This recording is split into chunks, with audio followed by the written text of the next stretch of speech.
Bora lá, galera! Hoje aqui com vocês, Patrick Sampaio, médico neurologista, e estamos aqui com mais um Fala Neuro. E hoje eu vou trazer um tema para vocês aqui bastante interessante. E uma coisa, vocês dormem bem? Você tem dificuldade para iniciar o sono?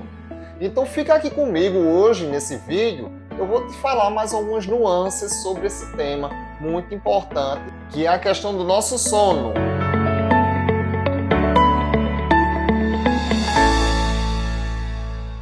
Então, pessoal, vamos entender uma coisa.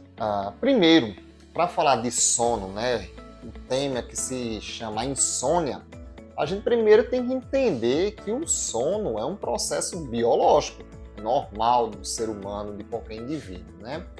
E nessa constante, a gente sabe que o sono, ele é um hábito, ou seja, na medida que a gente repetir aquilo de maneira seriada, ou seja, sequenciada, o nosso corpo vai entendendo aquela mensagem, aquele ritmo, e sempre naquele momento a gente vai estar condicionado a dormir. Então o que é que acontece? A gente sabe quando criança, a gente tem esse hábito do sono, muitos pais vão entender que quando dá mamadeira para a criança, no período noturno, que ela já toma essa mamadeira e deita do lado e já dorme, já é, digamos, aquele ritmo biológico do sono dessa criança.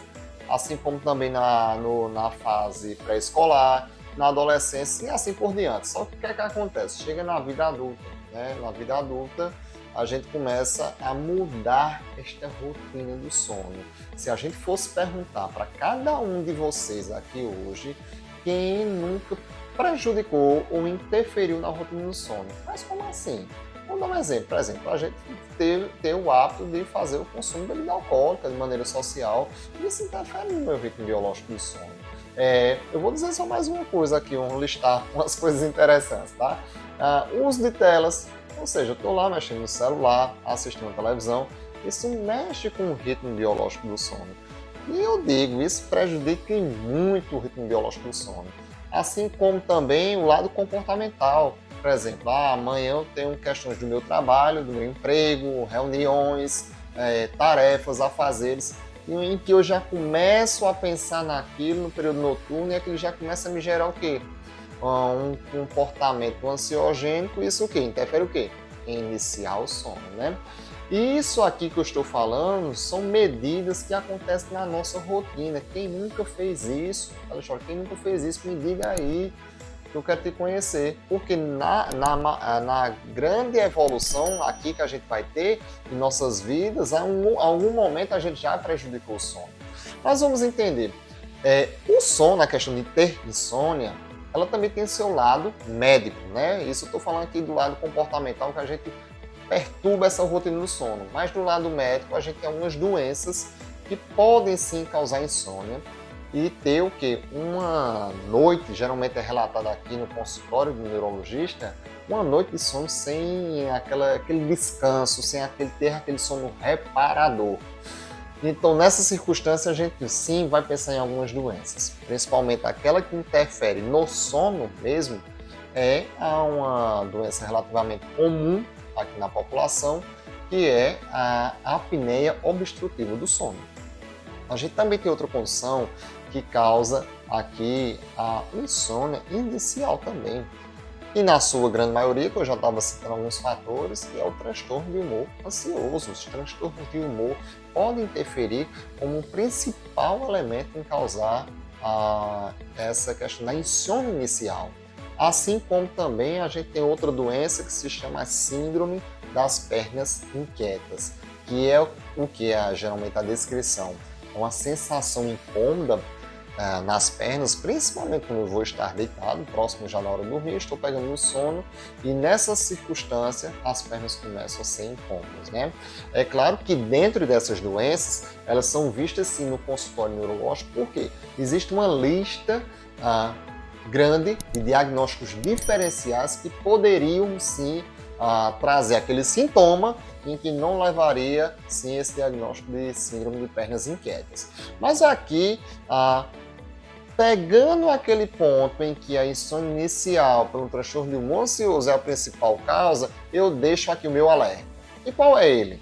se eu estou com uma insônia e tenho essa dificuldade em iniciar esse processo por um transtorno de humor ansioso, muitas vezes posso recorrer ali pelo, digamos, o facilitador, que é o que? O remédio.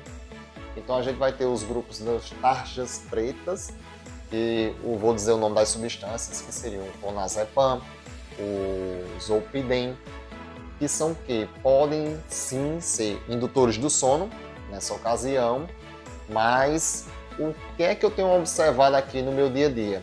É o uso abusivo, o uso crônico, o uso regular e o que? Dependência química com essas substâncias. Isso é uma coisa muito frequente no consultório e eu deixo aqui esse alerta. Então eu não posso terceirizar o meu sono, o meu ritmo biológico, condicionar ele a um uso de uma medicação, porque vejam só, hoje a principal indicação de tratamento para insônia inicial por um transtorno de humor ansioso é sim a terapia cognitivo-comportamental, não é remédio, não é remédio.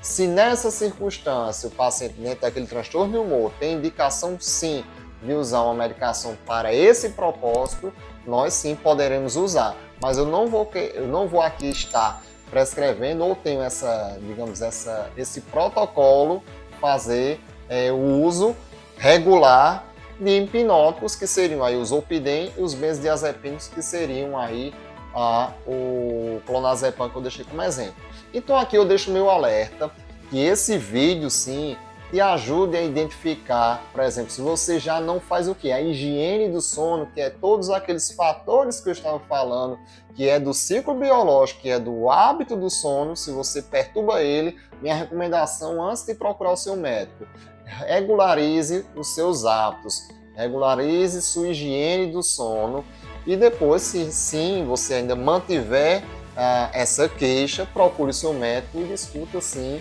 ali em consulta o que seria esse diagnóstico que está trazendo um problema da sua insônia. Por quê? Não dormir, ele vai trazer assim sensações muito péssimas no nosso dia a dia, como fadiga, falta de produção, falta de energia. Isso traz um impacto muito negativo para a vida do ser humano. Então, sim, eu estou deixando aqui essas recomendações, essas dicas, e se esse vídeo te ajudou, ele te serviu, marca o sininho dele, encaminha para aquela pessoa que você acha que vai ser interessante e acompanha aqui o meu canal, que é o Fala Neuro.